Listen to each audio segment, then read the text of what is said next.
Maravilha. Dá a tua palestra agora pra gente. Obrigada. Bom dia, gente. Tudo bem com vocês?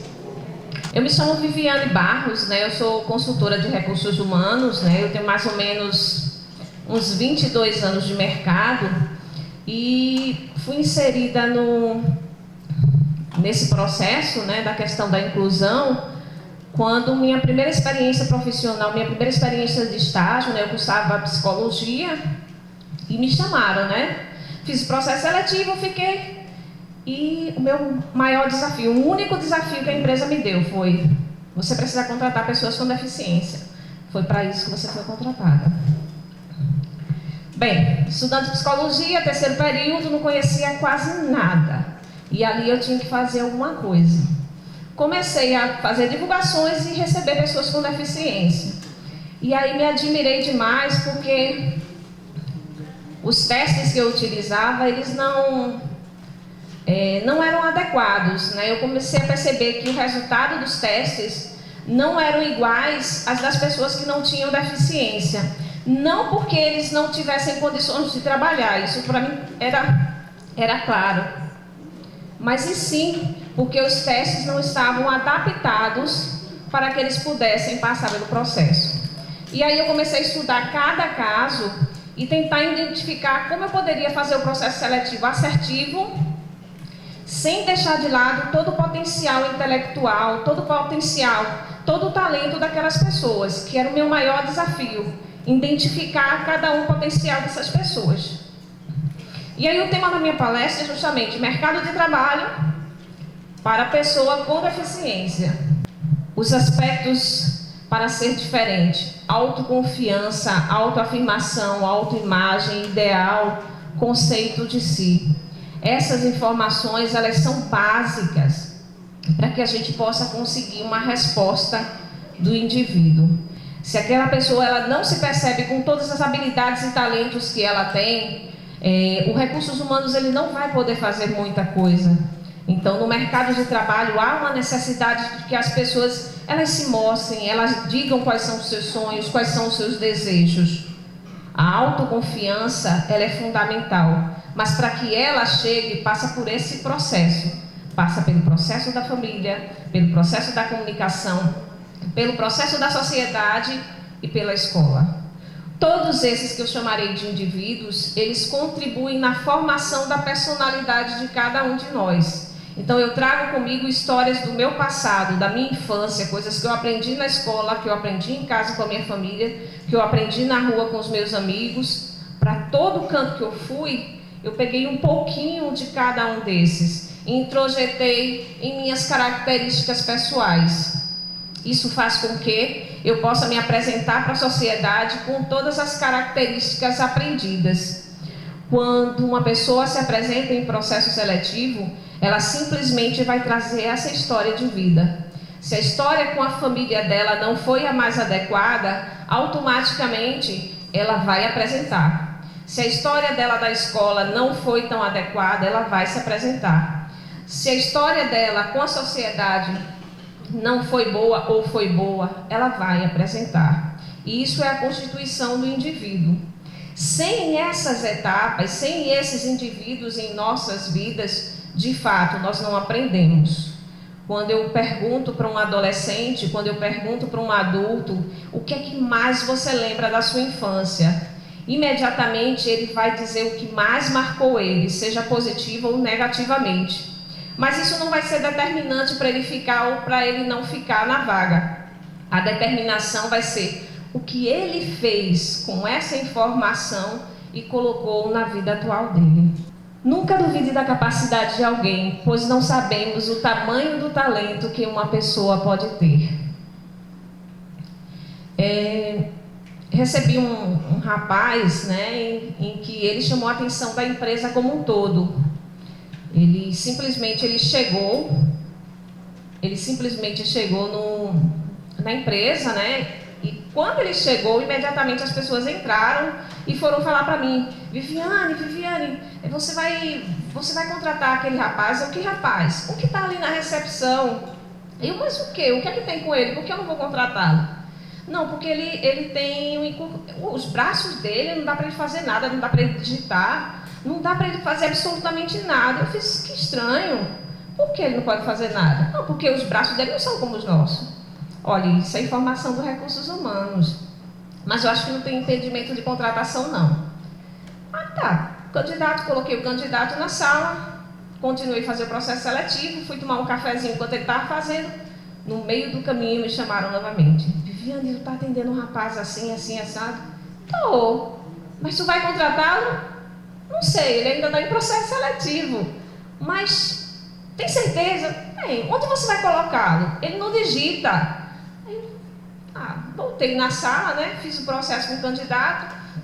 Ele tinha encurtamento dos 2 membros superiores, né? Por uma questão durante a gestação, uma época que eu acho que alguns de vocês devem se lembrar, onde teve um medicamento que foi distribuído pelo governo e produziu em algumas mães, né, nascer com crianças com deficiência, principalmente na parte superior, né, nos membros superiores. E aí, ele simplesmente, quando eu fui entrevistá-lo, eu fiz assim, o que é que você espera da sua vida? Eu quero trabalhar, eu quero constituir minha família, né? E o que é que você já fez? Eu digito, eu atendo telefone, eu faço tudo que a senhora quiser, eu faço. Eu disse, maravilha, né? E fui mais além das informações, perguntei a ele, depois de saber de todo o talento, tá? Todas as etapas, todas as experiências que ele teve profissionalmente, aí eu perguntei, sua deficiência, me fala um pouquinho dela. E aí ele começou a contar a história de vida dele e dizendo assim, só uma coisa que eu não consegui superar. Eu disse, o que você não conseguiu superar? Minha timidez. Aí eu, isso é a menor coisa que existe, é a timidez, né? A gente enfrenta lá de frente e segue. E aí ele foi contratado, né? Mas para ele ser contratado, que aí o ponto-chave, eu tive que chamar a gestora para entrevistá-lo. Apliquei o grafológico, que é uma ferramenta avaliatória, né? Entreguei, eu disse, vamos testar, vamos ver, né? Entreguei o lápis, a caneta a ele, eu disse, olha, preciso que você faça uma redação. Você faz uma redação para mim? Ele agora pegou a redação, pegou o papel, se curvou, pegou o lapisinho e fez a redação. Letra, por sinal, magnífica. Melhor que a minha horrorosa. E aí, fez a redação, logo em seguida, fiz a entrevista, chamei a gestora. A gestora, quando vai se aproximando da sala, que olha a sala toda de vidro, ela disse, não, Vivi, dessa vez eu não vou contratar, não tenho condições de entrevistar essa pessoa. Por que não tem condições de entrevistar essa pessoa? Não, Vivi, porque a deficiência dele é muito grande, como é que eu vou colocá-lo para ele trabalhar no meu setor? E aí eu disse, não, se dê a oportunidade de conhecê-lo. Eu tenho certeza que ele vai fazer a diferença no seu setor. E ela entrou na sala. Fiquei junto dela, não opinei em nenhum momento. Ele falou de toda a sua experiência profissional, falou de parte da sua história de vida, né? E logo em seguida, quando terminou, ela agradeceu e saímos da sala. Quando a gente saiu da sala, ela saiu chorando e disse assim, eu quero ele para mim. Quando a gente fala na questão do ser humano, a gente não pode estabelecer limite para ele sem conhecê-lo. Qual o limite estabelecido? Não é o limite do meu olhar, é o limite que o outro vai dar. É o candidato que vai dizer para mim, o meu limite é até aqui. Passou daqui, eu não posso seguir. Eu nunca posso olhar para o candidato, eu nunca posso olhar para o meu aluno, eu nunca posso olhar para os meus filhos, para as crianças e dizer, você tem um limite. E o seu limite é até aqui, porque você tem uma deficiência. Eu não posso fazer isso. Esse candidato, ele foi contratado, deu muito sucesso, muito bom. E ele só saiu da empresa porque ganhou uma indenização e aí ficou quase que rico e foi embora. Mas até então, ele constituiu uma família, conheceu uma pessoa do setor, se casou, teve 2 filhos até receber a indenização e deu muito sucesso dentro da empresa. Fez muito diferente no seu setor de trabalho. Hoje o mercado de trabalho a gente tem pessoas com deficiência, 175 mil pessoas deficientes físicos, 73 mil surdos, 20 mil cegos, 4 mil com mais de uma deficiência, 30 milhões com deficiência têm idade para trabalhar. Desse total, apenas 330 mil têm carteira assinada. Isso é um dado real e que nos mostra que temos muito a caminhar, temos muito que entender ainda sobre a inclusão. Para as empresas especificamente, a lei de cota, ela foi muito bem-vinda, né? Quando a gente fala de inserir uma pessoa no mercado de trabalho, a gente lembra sempre de que a lei de cota, ela propiciou isso. Antes da existência da lei de cota, ela sendo ou não sendo discriminatória, ela fez com que as empresas abrissem suas portas, obrigatoriamente, mas que abrissem as suas portas. Vale salientar que nem todas as empresas contratam pela lei de cota. Eu conheço excelentes profissionais que têm deficiência e aquela empresa não tem uma lei de cota. Então, ela não é determinante para algumas empresas, mas para a grande maioria, ela é determinante sim. Ela diz que toda empresa acima de 100 funcionários, ela tem que ter tantos % de pessoas com deficiência. O que é que faz com que muitas empresas elas contratem? Caso elas não contratem as pessoas com deficiência conforme a sua cota, que varia de 2% até 5% do quadro funcional, ela vai ter uma multa de R$ 2.284,05 por funcionário não contratado. E aí, se essa empresa tem uma cota que ela precisa ter, vamos dizer, 80 funcionários, no mínimo com deficiência, então ela vai chegar na casa, eu acho que de uns R$150 mil de multa para ela pagar ao governo. Então, as multas, elas estimulam as empresas a fazerem as contratações. Outra situação que é extremamente importante no momento atual é a lei de cota para o jovem aprendiz. Jovem aprendiz, de uma forma geral, é de 14 a 24 anos. Mas para o jovem com deficiência, é de 14 sem idade de contratação. Então, eu posso contratar de 14 até 60, 70, 80 anos. Isso é um diferencial para a gente? Porque eu posso contratar todas as pessoas que têm potencialidade como profissional e ali elas se desenvolvem e ali elas crescem. O que as empresas normalmente elas buscam são essas características que foram identificadas por uma pesquisa realizada pelo CAA. E aí diz o seguinte: competências e o percentual dessas competências. Então tem lá, capacidade de trabalho em equipe, 90%. Relacionamento humano, 90%. Comunicar-se eficientemente, 81%. Pensamento criativo, 80%, flexibilidade, 76%, autodesenvolvimento, 75%, domínio de novas tecnologias, 50%, língua portuguesa básica, 73%, e assim sucessivamente. Cada um desses itens são o que as empresas buscam, não apenas esses, claro, existem os outros, mas esses são os principais. Então, quando a gente olha para cada indivíduo, para cada pessoa, a gente vai buscar essas informações, né? Para a pessoa com deficiência, a gente vai buscar elas em menor intensidade, mas muitas vezes elas vão bater todas essas aqui, somente se tiver passado por aquele ciclo que eu falei, da família, da sociedade, da comunidade, de todos. Eficiência versus ineficiência. Então, isso é completamente diferente de deficiência.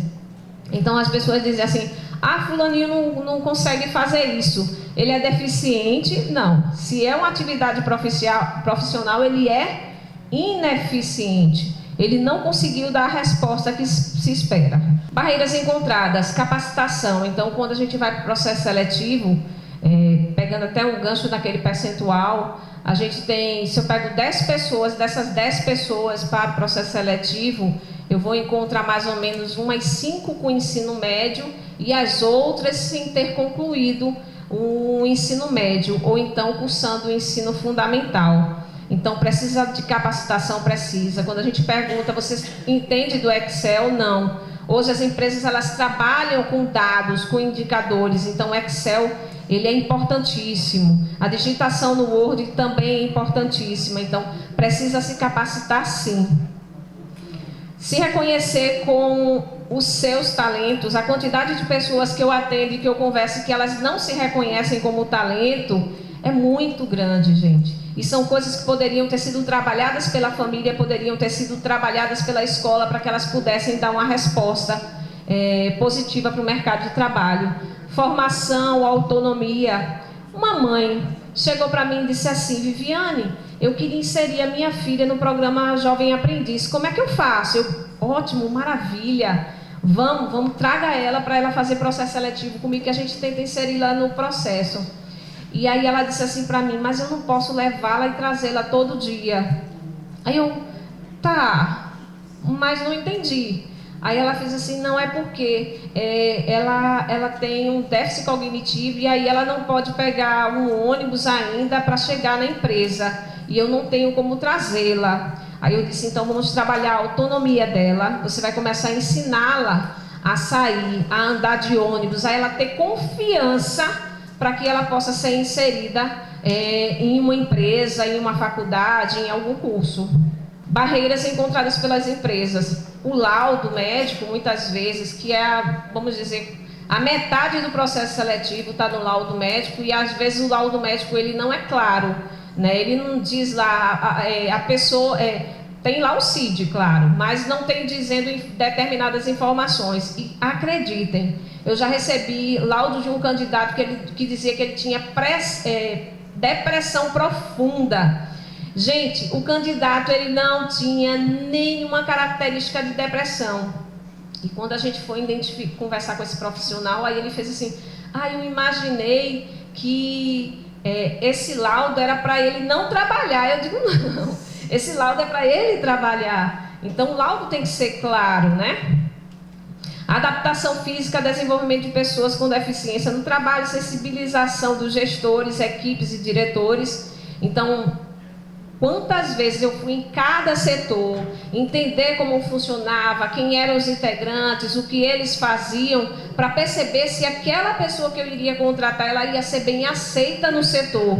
E até onde eles não iriam aceitar e até onde eu conseguiria, durante um determinado tempo, que eles aceitassem.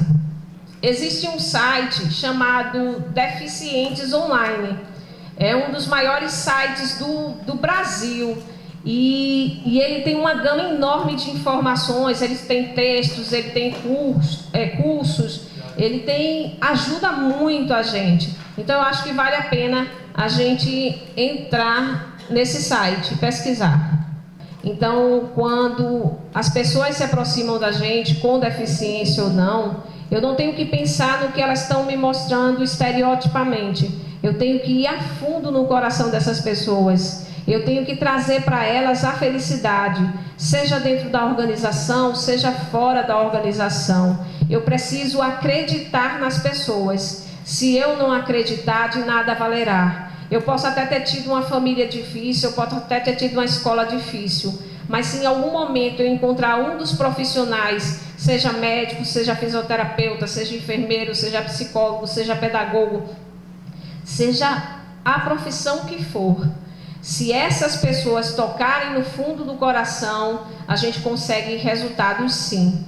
E a maior prova disso são todas as pessoas que foram contratadas, são todos os profissionais que estão aqui na sala. Então é quebra de paradigmas de fato. E nós, como seres humanos, temos a responsabilidade social de fato, se envolver e trazer resultados de felicidade para as pessoas. Meu telefone está aqui, né? O meu e-mail, eu estou à disposição de vocês. Gente, Muito obrigada pela atenção. Primeiro curso prático de inclusão em Recife. Oferecimento Pepita Duran, Clínica Multisserviços e Home Care, Rua Carneiro Vilela, 324 Aflitos. Telefone 3436-0834. E Clínica Rogério Antunes, em 2 endereços. Em Boa Viagem, na Rua Almirante Batista Leão, 169, e no Torreão, na Rua de Djalma Farias, 251. Telefone 3343-1688.